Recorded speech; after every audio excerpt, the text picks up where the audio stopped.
हर्षित landmark, सपनों का घर जैसा आप चाहते हैं हम बनाते हैं। 1, 2 एवं 3 BHK ready position flats. Call 9827321321।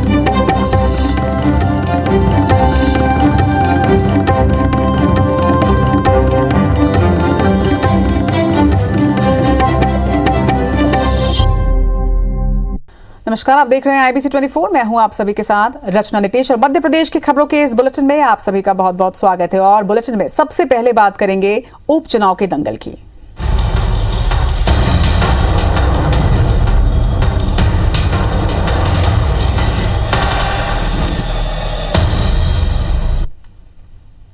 उपचुनाव में सीएम शिवराज सिंह का धुआंधार प्रचार जारी है। सीएम शिवराज ने आज खंडवा लोकसभा क्षेत्र के 6 गांव माखन, सिंघोट और बरवाह के ढकल गांव में चुनावी सभाएं की। इस दौरान उन्होंने सरकार की योजनाओं और कामकाज का बखान भी किया, साथ ही कांग्रेस नेताओं पर जमकर निशाना साधा। सीएम शिवराज सिंह ने कमलनाथ पर के उस बयान पर भी पलटवार किया जिसमें उन्होंने सीएम शिवराज को एक्टर और पीएम मोदी को डायरेक्टर बताया था। सीएम ने कहा कि यही एक्टर निमाड़ के किसानों के लिए सिंचाई का पानी लेकर आया है और यही एक्टर और डायरेक्टर किसानों के खातों में किसान सम्मान निधि का पैसा डालने का काम कर रहे हैं। सीएम शिवराज ने हेमा मालिनी और स्मृति ईरानी पर दिए कांग्रेस नेताओं के बयान पर भी निशाना साधा। सीएम ने कहा कि कांग्रेस के लोग महिलाओं का सम्मान करना नहीं जानते, सभाओं में डुक्करिया और ना जाने क्या क्या कहकर उनका अपमान करते हैं।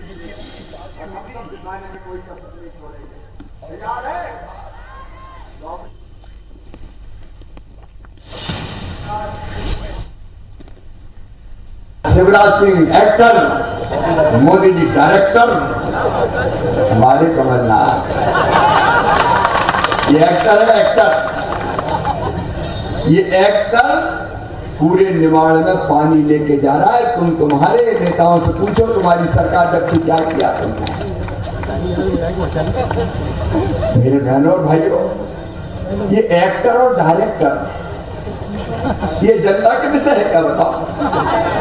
एक कहता है एक्टर डायरेक्टर, दूसरा कहता है हेमा मालिनी जी और स्मृति ईरानी जी को हमारी सम्मानित नेता है। लेकिन बताओ जनता के मुद्दे बोले डुकरा हो गए, डुकरिया हो गए। अब डुकरा डुकरिया से भैया जनता को क्या लेना था। तो जनता को पानी चाहिए, जनता को विकास चाहिए, गरीब की रोजी रोटी चाहिए। अरे ये डायरेक्टर है मोदी जी, जिन्होंने तय किया कि छोटे से छोटे किसान के खाते में भी 6,000 रुपया हर साल डाले जाएंगे।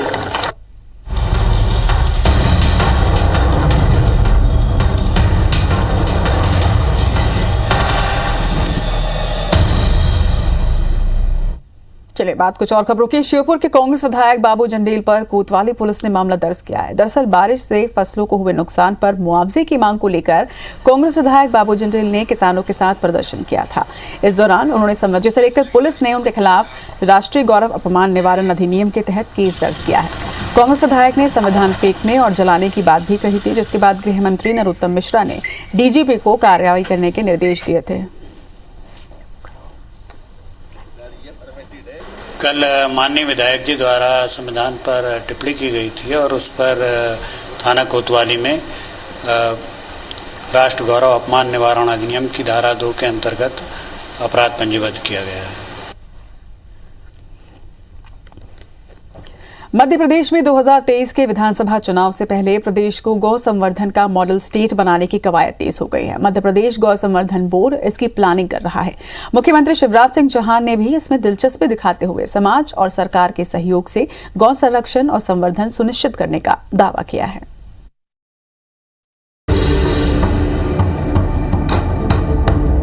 मध्य प्रदेश में मिशन 2023 से पहले गाय एक बार फिर चर्चा में है। मध्य प्रदेश गौ संवर्धन बोर्ड ने एमपी को गौ संवर्धन का मॉडल स्टेट बनाने की तैयारी तेज कर दी है। इसके लिए कई योजनाओं पर काम किया जा रहा है। जबलपुर में प्रदेश का चौथा गौ अभ्यारण्य बनाने की योजना है। अभी आगर मालवा, दमोह और रीवा में गौ अभ्यारण्य संचालित हो रहे हैं। गायों को आधार कार्ड की तरह यूनिक आईडी देने पर भी काम हो रहा है।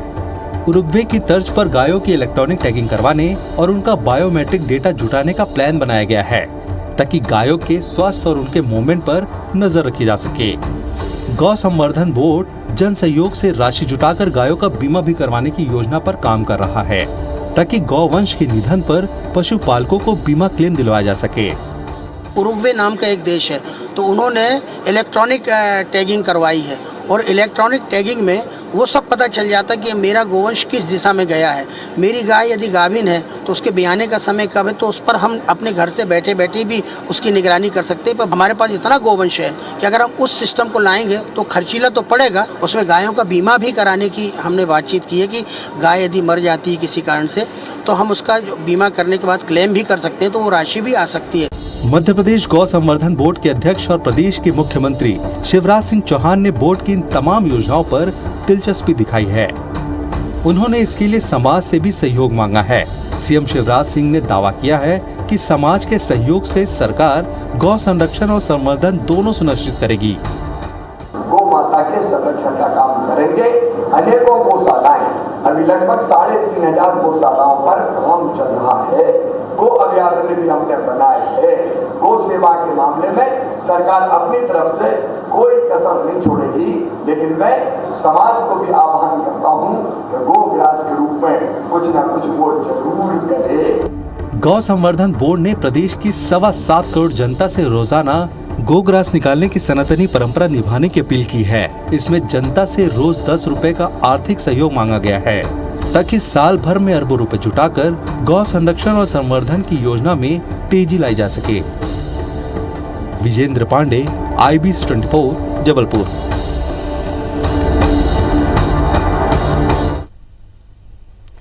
जबलपुर हाईकोर्ट के नाम से प्रिंसिपल शीट शब्द हटाए जाने को हाईकोर्ट में चुनौती दी गई है। जबलपुर के नागरिक उपभोक्ता मंच ने हाईकोर्ट में याचिका दायर की, जिसमें प्रिंसिपल शीट शब्द को हटाए जाने से जबलपुर की पहचान को खत्म होने का तर्क दिया गया है।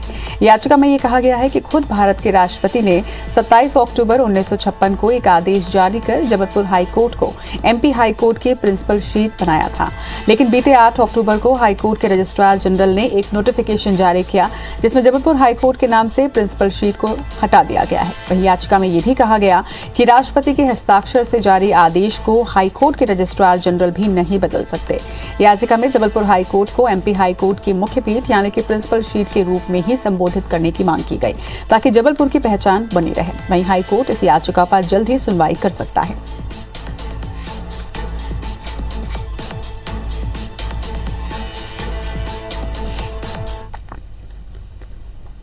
मध्य प्रदेश हाईकोर्ट की ग्वालियर बेंच में भूमि अधिग्रहण कानून को चुनौती दी गई। इसके साथ ही मध्य प्रदेश सरकार की ओर से जारी अधिसूचना को भी नियम विरुद्ध बताते हुए बदलाव की मांग की गई है। दरअसल ग्वालियर और श्योपुर के बीच में रेलवे लाइन को मीटर गेज से ब्रॉड गेज में परिवर्तित किया जा रहा है। इसके लिए ग्राम सुमावली की कुल 10.173 हेक्टेयर की जमीन अधिग्रहित की गई है और इसके संबंध में 4 अगस्त 2018 को एक नोटिफिकेशन जारी भी किया गया। अधिग्रहण में याचिकाकर्ता की कुल 190 हेक्टेयर भूमि अधिग्रहित की गई और कलेक्टर ने उसके परिवार को 6.88 लाख की राशि भी तय की। याचिकाकर्ता का कहना है कि रेलवे का काम केंद्र की ओर से किया जा रहा है, ऐसे में मुआवजे की राशि का भुगतान भी केंद्र के फॉर्मूले से किया जाएगा, जबकि उनके मामले में मध्य प्रदेश सरकार की ओर से जारी अधिसूचना के आधार पर ये राशि दी गई है। वहीं याचिका में ये भी बताया गया कि प्रदेश सरकार ने जिस फॉर्मूले को अपनाकर नोटिफिकेशन जारी किया, उसी फॉर्मूले पर छत्तीसगढ़ और महाराष्ट्र सरकार ने भी नोटिफिकेशन जारी किया था। इन नोटिफिकेशन को संबंधित हाईकोर्ट ने निरस्त कर दिया है।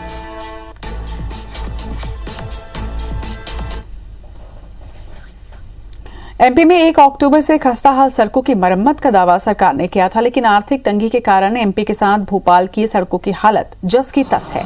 दरअसल MP में सड़कों की हालत खस्ता है और जिसकी मरम्मत के लिए 16 में से 12 नगर निगमों ने सरकार से फंड मांगा, लेकिन फंड अब तक नहीं मिल पाया है। बता दें कि भोपाल में ही मुख्य मार्गों की मरम्मत के लिए 90 करोड़ की आवश्यकता है, जबकि अंदरूनी इलाकों और कॉलोनियों की बदतर सड़कों को सुधारने के लिए निगम को 200 करोड़ की आवश्यकता है। मामले में कांग्रेस ने BJP पर निशाना साधते हुए कहा है कि सरकार जिस पेट्रोल डीजल पर सर्वाधिक टैक्स वसूल रही है, उसे ही सड़कों के सुधार पर खर्च नहीं कर पा रही। सिर्फ दावे और वादों की सरकार मूलभूत सुविधाएं तक प्रदेश की जनता को मुहैया नहीं करा पा रही है। तो वहीं BJP का दावा है कि प्रदेश में जल्द ही अच्छी सड़कों की सौगात जनता को दी जाएगी।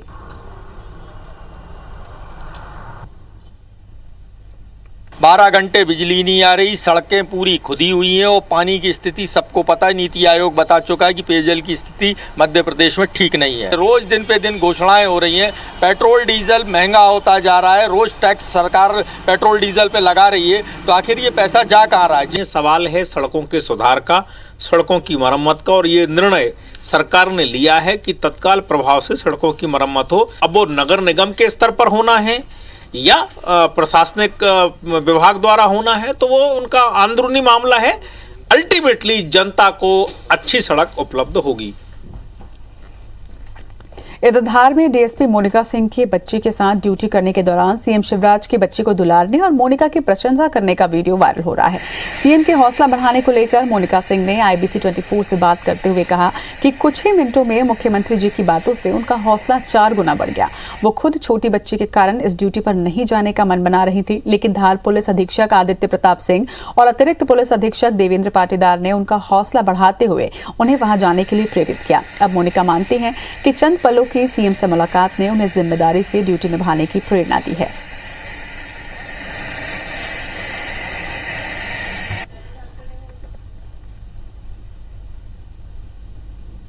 मैंने ये बाद में फिर ये जब वाकया हुआ, जब सीएम साहब ने तारीफ की और सारी चीज़ें हुई, तो उससे मुझे एक मोटिवेशन और ज़्यादा बूस्ट हुआ। जहाँ मैं जाना ही नहीं चाहती थी, वहाँ सीएम सर ने मेरे कार्य की प्रशंसा की। तो उसके बाद से एक मन में यह है कि जब भी हम सोचते ज़रूर हैं कि पता नहीं ये काम होगा या ना नहीं होगा, लेकिन एक कदम हमें लेना चाहिए। मध्य प्रदेश में केवल 10 महीने में जहरीली शराब पीने से 60 लोग मारे जा चुके हैं, लेकिन सरकार अवैध शराब की बिक्री रोकने पर अभी तक कोई ठोस और कारगर कदम नहीं उठा पाई है। अवैध शराब की बिक्री बढ़ने और जहरीली मौतों के सामने आने की बड़ी वजह देश भर में सबसे महंगी शराब मध्य प्रदेश में बिकना भी है। दूसरे प्रदेशों से देशी शराब की कीमत लगभग दुगनी है, जिसका फायदा शराब माफिया उठाते हैं। गरीब और मजदूर तबके के लोग शराब दुकान की जगह शराब माफिया के ठिकानों से इसे खरीदते हैं। इधर प्रदेश में शराब की खपत घटने से चिंतित आबकारी विभाग के अफसरों ने 11 अक्टूबर को बकायदा सर्कुलर निकालकर शराब की खपत बढ़ाने के लिए एक बैठक भी रखी थी। हालांकि विरोध के चलते इसे बाद में स्थगित कर दिया गया, जिसके बाद शराब की उप दुकानें बढ़ाने और कीमत पर नियंत्रण का विचार चल रहा है। वहीं उपचुनाव के बाद इस बारे में नई नीति लाई जा सकती है। जो क्षेत्रीय लोग हैं, वो जो गरीब व्यक्ति है जिसको शराब की लत है, वो खरीद नहीं सकता। इसी कारण से जो नकली शराब के ठेके हैं वहां से शराब निकाली जा रही है, और इसको मुझे लगता है सीधा सीधा सरकार का संरक्षण है। अन्यथा सरकार चाहे तो 2 दिन में इसको बंद कर सकती है। कई मौतें हो गई, उज्जैन में हो गई, भिंड में हो गई। जब हजारों मौत के बाद भी यदि शिवराज सिंह जी नहीं जाग रहे, तो मैं तो ये मानूंगा कि इन सब हत्याओं के लिए और भविष्य में जितनी भी नकली शराब से मृत्यु होंगी, उनकी हत्या के लिए सीधे सीधे शिवराज सिंह जी जिम्मेदार होंगे।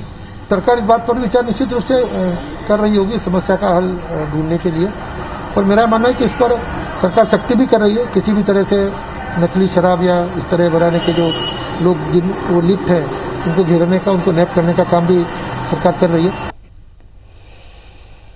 रीवा पुलिस ने ग्राहकों से लाखों की धोखाधड़ी के मामले में ICICI बैंक के असिस्टेंट मैनेजर को अरेस्ट किया है। दरअसल पीड़ित राजन वर्मा ने 1 साल पहले शिकायत की थी कि बैंक के कर्मचारियों ने मैनेजर के साथ मिलकर लोन पेमेंट को लेकर फर्जी प्रमाण पत्र दिया, जिससे उनके लोन की किश्त अदा होने के बजाय बढ़ती रही, और ऐसा ही दूसरे लोगों के साथ भी हुआ है।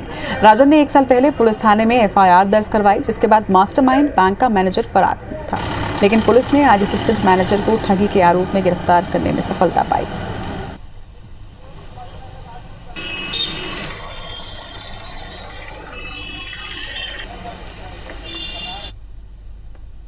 इसने ICICI बैंक में कुछ लोगों के साथ धोखाधड़ी की थी। उसमें से 4 अपराध पंजीबद्ध हुए थे सिविल लाइन थाना जिला रीवा में।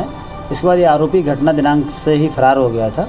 आज सिविल लाइन पुलिस को सफलता मिली, इस आरोपी को गिरफ्तार किया गया है, और इस आरोपी को अभी न्यायालय पेश करके PR लिया जाएगा और बाकी घटनाओं के संबंध में इससे पूछताछ की जाएगी।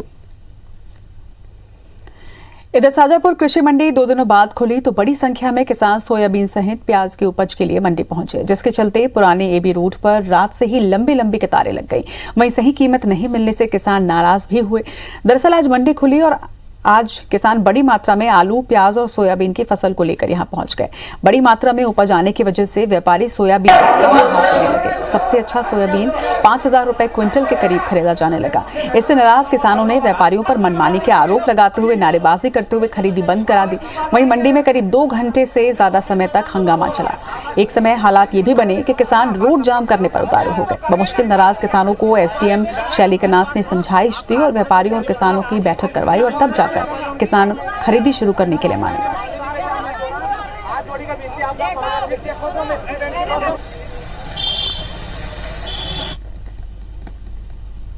डीएपी नहीं मिलने से परेशान किसानों ने राजनगर थाने के पास रोड जाम कर दिया, जिससे सड़क के दोनों ओर गाड़ियों की लंबी कतार लगी रही। पिछले दिनों हुई बारिश के कारण बोवनी के लिए तैयार किसानों के खेतों को समय पर खाद नहीं मिल पा रहा है और ऐसे में किसान लगातार खाद के लिए परेशान है, जिसमें सबसे ज्यादा जरूरत डीएपी और सुपर फास्फेट की है, जिसका स्टॉक गोदामों से खत्म होने की वजह से किसान दिन भर सोसाइटियों, किसान सेवा केंद्रों और वेयर हाउस के बाहर एक एक बोरी के लिए संघर्ष कर रहे हैं और आज भी किसानों को खाली हाथ ही लौटना पड़ा, जिससे नाराज किसानों ने राजनगर थाने के पास सड़क जाम किया, जिससे दोनों ही तरफ वाहनों की लंबी लाइनें लग गई। वहीं किसानों ने समय पर खाद ना मिलने और बढ़े हुए दामों पर डीएपी की बोरी बेचने और व्यापारियों पर ब्लैक स्टॉक जमा करने का आरोप भी लगाया है।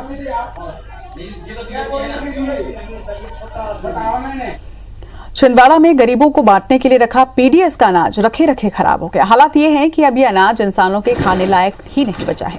लापरवाही से 27 करोड़ से ज्यादा का गेहूं ओपन कैंप में रखे सड़ गया। मामला जिले के चौराई में चंदनबाड़ा के ओपन कैंप का है।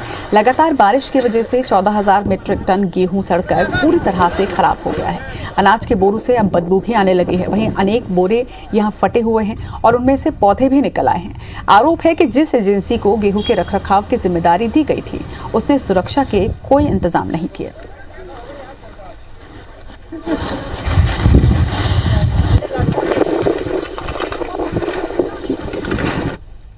करीब 70% स्टॉक उठाया है, 32,000 मेट्रिक टन। अभी वर्तमान में 14,000 मेट्रिक टन भंडारित है वहाँ पर। अभी सेग्रीगेशन के ऑर्डर हुए हैं शासन को। वस्तुस्थिति से शासन को अवगत करा दिया गया है कि क्वालिटी डिटोरिएट हो रहा है, चूँकि शासन के 3 महीने का उठाव के निर्देश हैं कॉर्पोरेशन को।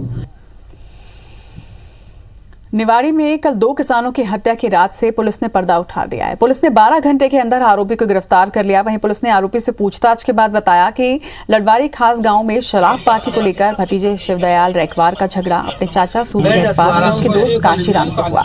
गुस्से में शिवदयाल ने दोनों की कुल्हाड़ी से गला रेतकर हत्या कर दी। वहीं पुलिस ने हत्या में इस्तेमाल हथियार को भी बरामद कर लिया है।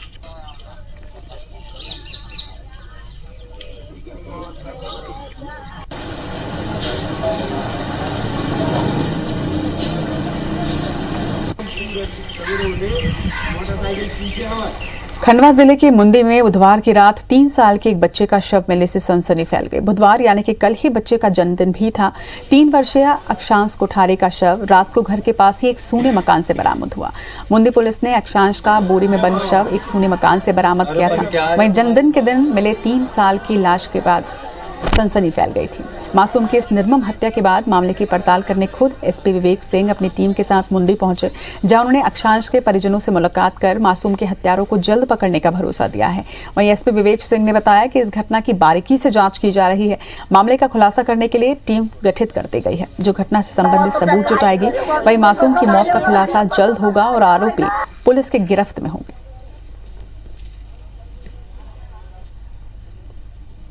लगातार इसमें जो लोग हैं सभी से एक बार पूछताछ की जा रही है कि बच्चे को किसने देखा, कब देखा, क्या सारी हैं, और जो भी साक्ष्य है उसको संकलित किया जा रहा है और जल्द से जल्द जो आरोपी होगा उसको उसके तक पहुंचने की कोशिश में प्रयास किया जा रहा है। इंदौर ने हमेशा सराहनीय काम के लिए देश में एक अलग छाप छोड़ी है। स्वच्छता के अलावा मानवता की मिसाल पेश करते हुए अंगदान के जरिए कई लोगों की जिंदगियां रोशन की हैं, लेकिन अब शहर के लोगों को ही अंगदान की जरूरत आन पड़ी है। मिनी मुंबई में 208 से ज्यादा परिवार ऐसे हैं जो कि अंगदान के इंतजार में हैं। इसमें से 187 परिवारों को किडनी और 21 को लीवर के लिए डोनर का इंतजार है। सामाजिक संस्था मुस्कान का ये कहना है कि लोगों में जागरूकता की कमी है और इसलिए अंगदान नहीं हो रहे हैं। वहीं सांसद शंकर लालवानी का ये कहना है कि लोगों को दोबारा अंगदान के लिए जागरूक किया जा रहा है। बता दें कि Mahatma Gandhi medical college, organ donation society Indore और जिला प्रशासन ने सामाजिक संस्था मुस्कान के सहयोग से साल 2015-16 में अंगदान में अहम भूमिका निभाई थी।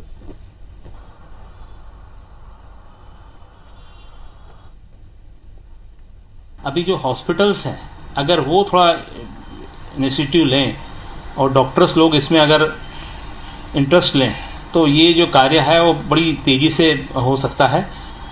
हम लोग कोशिश करेंगे और सभी मिलके तो ये जरूर लोगों का भला होगा, जो रोगी हैं उनका भला होगा।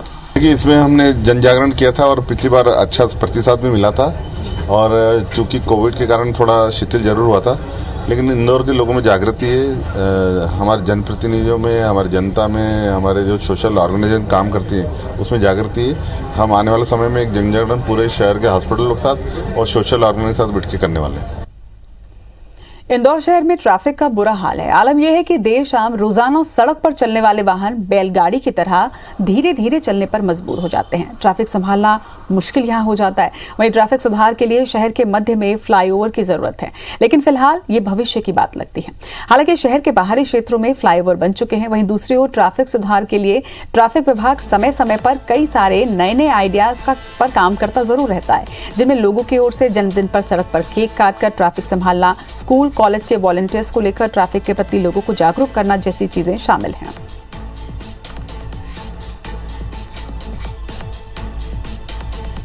हमारा ट्रैफिक का अमला बहुत सीमित है। सड़कों की जो चौड़ाई है वो भी बहुत सीमित है, क्योंकि हम शहर में जितना शहर के अंदर चौड़ा कर सकते थे वो हम चौड़ा कर चुके हैं। बाहर हमें और आगे जाने की आवश्यकता है, जो हमारे बाईपास हैं उसको और दूर ले जाने की आवश्यकता है।